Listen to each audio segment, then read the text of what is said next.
Hello, you're watching the Now Video Show, and we have our guest, Kerry Gardette, How to Find Mr. Right.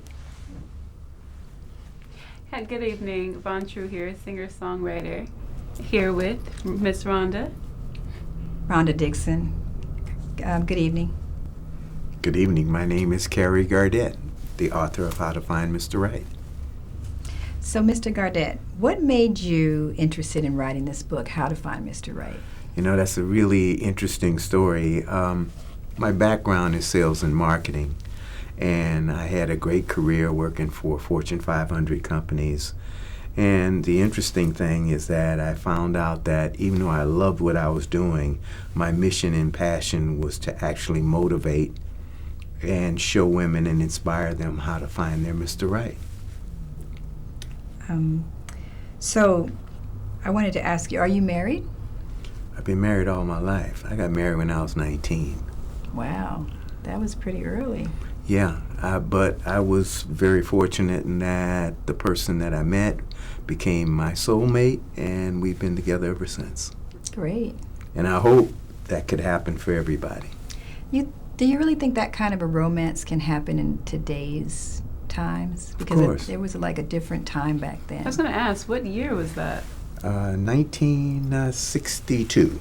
Okay. 100 years ago. But the point is,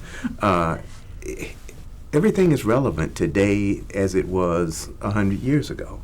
It's still a matter of chemistry, communication, and commitment.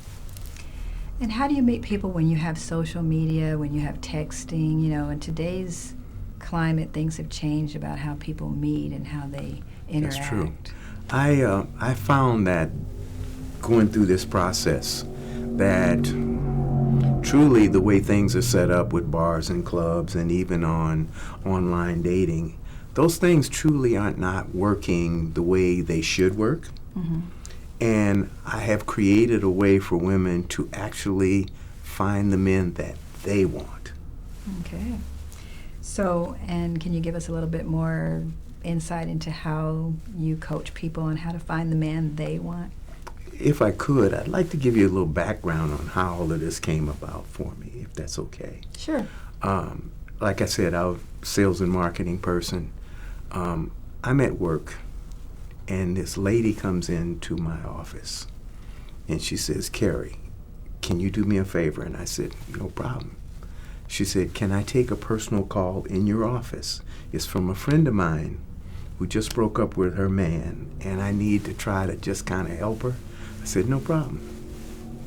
Okay. So she gets on the phone, and I'm thinking to myself, I'm not going to listen to the conversation. I'm going to continue with my work, right? But I heard every word she said. Mm-hmm. So 2 things happened. The first thing that happened was I was blessed on the spot to be able to become that person, to become the spokesman, to learn how to teach women how to find their Mr. Right. Okay? She gets off the phone. And before she gets off the phone, I get hit with this like lightning bolt in the head. Mm-hmm. And I'm listening to what she's saying, but I'm not listening, but I pull out this blank sheet of paper and I start writing topics. Mm-hmm. On one side, topics on the other side. Turn it over. Topics, right? She gets off the phone and she said, "Thank you, Kerry. I really appreciate you letting me do that." And I said, "No, I need to be thanking you." And she said, "Why?" I said, "You just gave me a book." And that's the book that I got. It was, and the only way I can describe that, it was spiritual. That I was chosen to be the messenger to write that book. Okay. So you had like an epiphany and it just came Yes. to you like. Exactly. Beautiful. So let's talk about some of the titles here. Mr. Perfect, a description of how women envision Mr. Perfect, a Mr. Perfect checklist, Mr. Right, a description of Mr. Right checklist, and a checklist of outstanding characteristics to identify Mr. Right, and what do you have to offer? An Yes. opportunity for you to examine, you meaning the woman, to examine and evaluate your strengths and weaknesses, and then you put some self-evaluation forms. Mm-hmm. And I'm going to stop right there. So these are some of the topics that Yeah. you jotted down, and then you fleshed them out into Yes, your book. exactly. I started actually by talking about what it's not about. Okay. And I tell women it's not about their age or their dress size. Okay. Their age is just a number. And they ought to be happy to be whatever that number is, because a lot of women didn't make it to that number. And their dress size, I know a lot of women are concerned, aware of their dress size. We can all lose 10 pounds, right? But the bottom line is this, that men come in every ethnicity, nationality, size, shape, and color. And they're tickled to death that women do too. Now, with that said, I tell women, you're perfect just the way you are, whatever that age and dress size is. Because when you find Mr. Right, he's going to think that she's perfect at the age and dress size she is too. You know, the thing is, though, we are in Los Angeles. We're in Hollywood. Yes. And there is such a almost body shaming and sort of like an implicit bias as to what the standard of beauty is and what women are supposed to look like and be like. And, you know, a lot of women get caught up in that and they lose confidence. They don't have self-confidence. So, I mean, what would you say? How would you debunk those myths about what your dress size is supposed to be, how you're supposed to look, and how you're supposed to dress to attract I give men? women 4 things that it's about. The first thing is a positive attitude. With a positive attitude, everything is possible for you to find Mr. Right. Joan Crawford said the best makeup is a smile. There you go. And then the second one is how you feel about yourself. If you don't feel good about yourself, how's Mr. Right going to feel good about you? Well, how can you motivate them to feel good about themselves? Well, that is, it's very personal and internal, and you have to, when you do that self-examination that I asked you to do in that book, I asked you to determine what are all the wonderful things about you first, you know, and always keep those things on display for Mr. Right. And then I even go a little further and say, whatever is your major weakness, you need to fix that. And I give them a action plan to do that. Some people kind of are blindsided, you know, that you by what their weakness is. You know what I mean? True. There's something called the Johari Window, and there's something like they say that it's like a box, and there's the things that you know, and there's the things that you don't know. But then there's this universe of things kind of in your subconscious mind which you don't know that you don't know, so you don't even know to ask a question about it. You know what I mean? You don't even know to research or look into that. I totally agree with everything that you said, but here's how I tell them to be able to identify that.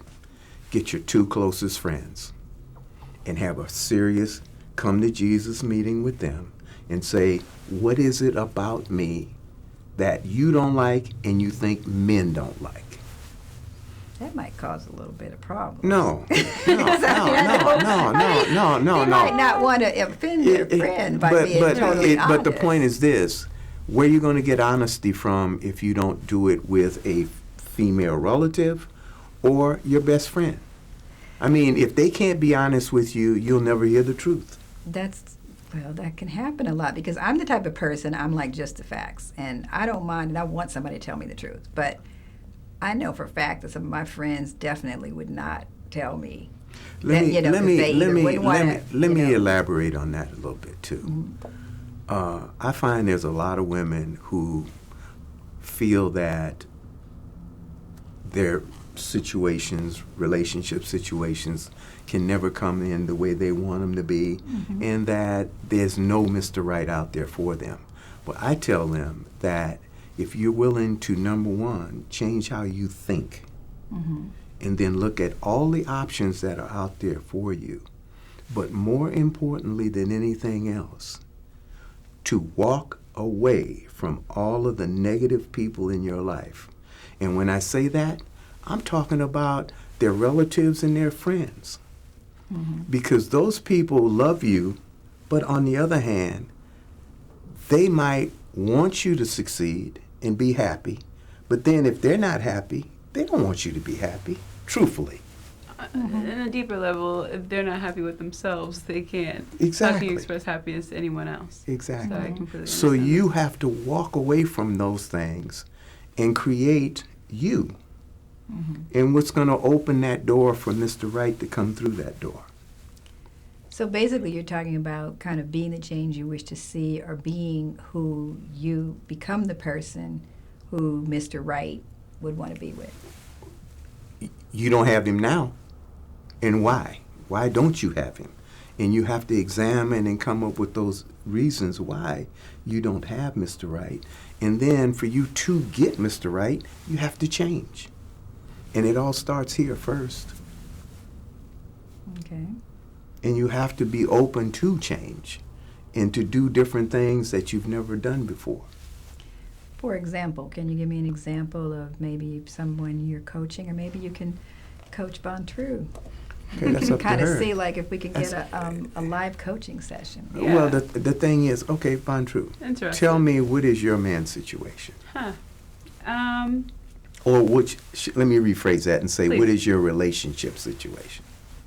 My relationship situation is very technical at this time. I kind of been dealing with someone on and off for about going on 6 years now, and they're across the country.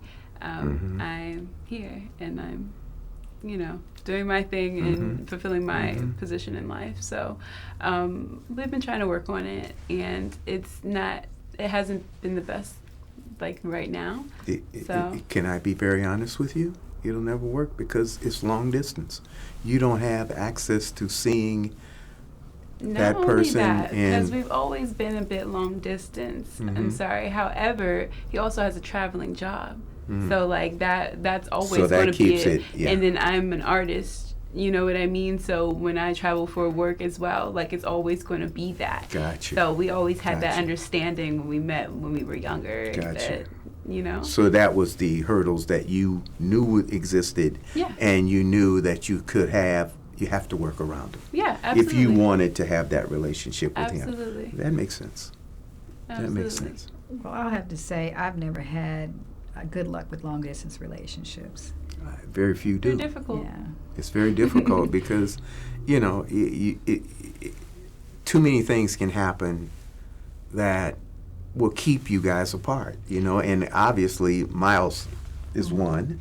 And then how often you can communicate with each other, how often you can see each other, when you go on vacation or he goes on vacation, or you guys can arrange to do something on a holiday or whatever it is.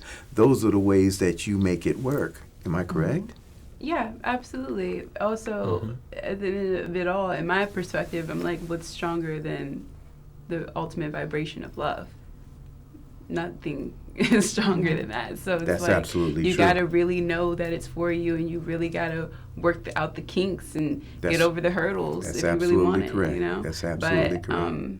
And myself, I have the thought that he is Mr. Right, and that's the only reasons as to why I've been going through it. But say that I was like, oh, I'm done with him, I can't do it no more. How would I find Mr. Right? I think, again, it's a procedure that you go through that I send you through with this book. And it starts with, like I said, the self-evaluation for you to understand who you are, number one. Number two, what you have to offer Mr. Right. And then number three, what you need to change to get Mr. Right. And then after that, I asked you to do some certain things, like what are your wants and needs? Your wants are actually your desires, and your needs are your requirements. When you put those things together, it becomes like a qualification for who your Mr. Right is. I grew up in a family with nothing but women. My mom had 6 sisters. All of them had at least 2 daughters. I had 14 female cousins that I heard their relationship stuff as long as I can remember. My brother and sister both had 3 daughters. I had 6 nieces that I heard theirs. I have a son and daughter who have daughters. So I've had 3 generations of women in my life that I've heard all of their relationship stuff, as well as my single female friends in their situations. But the thing that has always been the common denominator in this whole situation two questions that always come up. How can I find a good man? Where can I get a good man? And so, And I what's the answer? I answered those questions in that book, as well as I even show women how to describe who that good man is. So I took it a step further. Would you say you have to truly hone in on yourself, I suppose? Like, really be honest, really break down and be honest with yourself about what your wants and your needs are, and kind of deliberate that into a plan for your man. Exactly. Yeah. Exactly. I'm also hearing that you have to be able to have a self-assessment, basically, You and have look to at what your evaluate. strengths and weaknesses are. You have to. Yeah. Because then you get a true self evaluation of self and what you bring to the table. And it gives you clarity to say, I know I have this.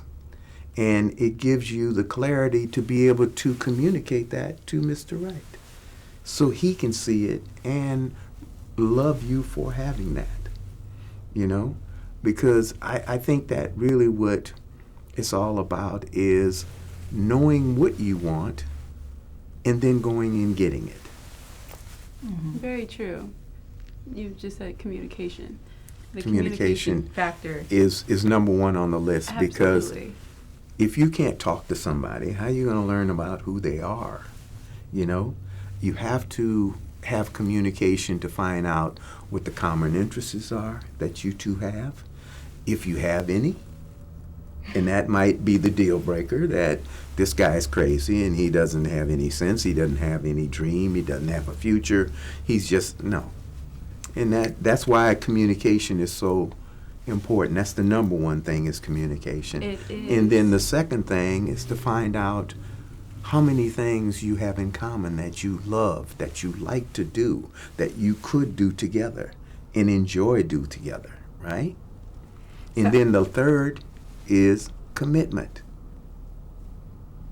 Commitment is the big word. Ooh, that's It's a it. big word. I mean, if you get through the first two phases, then you have to ask yourself, is this the person I want to be with for the rest of my life?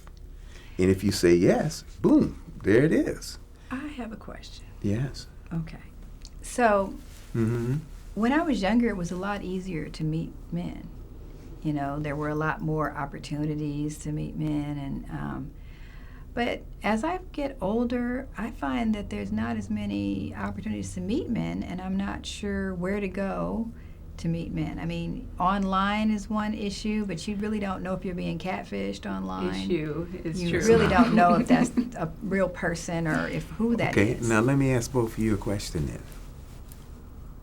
How many times have you been to the grocery store, the mall, gas station,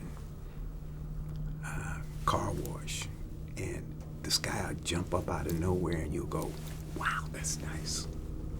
Has that happened to you? Not recently. Now, when I was younger, that happened, but like I said, once Has that happened to again, you? it hasn't happened to me. Has it happened to you? Hold on, jumped up. What do you mean, like approach me? I mean, or no. just, like, you Just, yeah. just you're doing what you do, normal daily activity stuff, and then this person will jump up out of the woodwork and say, ooh, you'll be like, wow, that's nice. You're attracted to him, in other Oh. words. Right. Somebody that just like piques your interest, like, Right. wow, yeah, that he's you, fine. That you know? think is fine.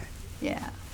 Yeah, but then I have like a whole list that. What? You have to yeah, what? but I have a whole list that, like, yeah, he could be fine, sure, whatever. But me personally, I go deeper than just like skin. Like, you could look at everything. No. but you I mean, that's just. absolutely. Well, what I say is this: that women see men when they're out just doing normal business things for themselves, and they'll see a person and they'll say, "Wow, that's a nice-looking guy." But here's the problem. Your mom and dad told you never to walk over to that person and introduce yourself, because that's not ladylike. It's his job to introduce himself to you. And I tell every woman that I coach, that's a missed opportunity for you to meet your Mr. Right. That is a very well perspective, to be honest. But even now in 2019, more so the mindset is they may already have somebody. Well, You know. I teach you how to approach that person, I created something called a game. It's in that book. After I take you through the process of learning all the things that I think you need to know, then I show you how to use the information. I created something called the game. The game was created to meet and eliminate all men but one. The last man standing is Mr. Right. And I give you exactly how to do it, and I'll give you an example. You see a man you like, you walk over to him and you say this: "Excuse me, I'm lost. Could you give me directions on how to go from point A to point B?" Now, the key to that is you have to give him enough distance or time where it's going to take him a while to explain to you where you say you wanted to go, right? The game was created to ask 3 questions at any given time. And it's 3 questions that are yes or no questions. The first time you hear a no, he's out the game. I'll give you an example. Can you tell me, do you live in this area? He's going to say yes or no. And the reason you want to know that, and this goes directly to your situation, if he lives 100 miles away, how often are you going to see that man? But if he lives in the same general area with you, then you know you'll have access to be able to see him. True. Right? Very true. Second question. Do you have a lady in your life? And he's going to look at you and say, hold up. You were just asking me for some directions. Where'd that come from, right? In his mind. But then he's going to say, wow, why did she ask me that question? So you could answer it, yes or no. If he says yes, he's out of the game. If he says no, he's in the game. Listen to the third question. Do you mind if I get your contact information so we can go have coffee and talk? He's going to say yes or no, right? But the purpose of that you don't know, is that man's going to be so flattered that you asked him for his contact information. He's going to tell every one of his boys, man, do you know I was at the mall today and this woman asked me for my telephone number? Mm-hmm. I can't wait for her to call me. See, that's how you play the game. The game is different phases. That's just the starting point. But you do it to eliminate men. Again, the last man standing is Mr. Right. Mm-hmm. So at my age, most of the guys that I meet are married. Okay. So well and okay. Sometimes they lie about whether or not they're married. No. Because they want to interact and they don't want to tell you. They don't tell you the truth. Let me ask you another question then. You said the men my age are mostly married. I said so. Mm-hmm. Have you thought about talking to younger men? They don't necessarily have the criteria that I'm looking for because I'm not trying to be anybody's mother. No. I'm not trying to raise anybody. No. I'm talking about a man who is in his, say, a 10-year span from you, that has his career, he's successful, he's done wonderful things for himself. Would you consider a person like that? I would, but the issue then is would they consider me because I'm older, and they could probably get someone younger. And let me give you a story real quick. I'm at the hospital, and my nephew's there. He's having some problems with his foot. He had a prayer group come over, and they all prayed for him. And one of the ladies stayed after the group left. So he introduces me as his Uncle Kerry and says he wrote that book, How to Find Mr. Right. He said, really, I want to hear about that. Mm-hmm. So we started talking, right? And so she said, I'm going to get your book and I want to read it. And I said, okay, I'm going to be back here next week, Saturday, we can talk. She said, okay, I'll be back. I get there. She had been there like for an hour or so before I arrived, right? And she said, I got to tell you this story. And I was like, what? And so she said, this male nurse came in. And so I said, let me start playing the game on him, okay? So she started asking him questions, right? And so she asked him, you know, how long have you been a nurse and yada, yada, yada. Good questions. Then she asked him, how old are you? Now, she's 48, and he said he was 38. And she said, oh, I just shut it down. I just shut it down. And I said, time out, honey.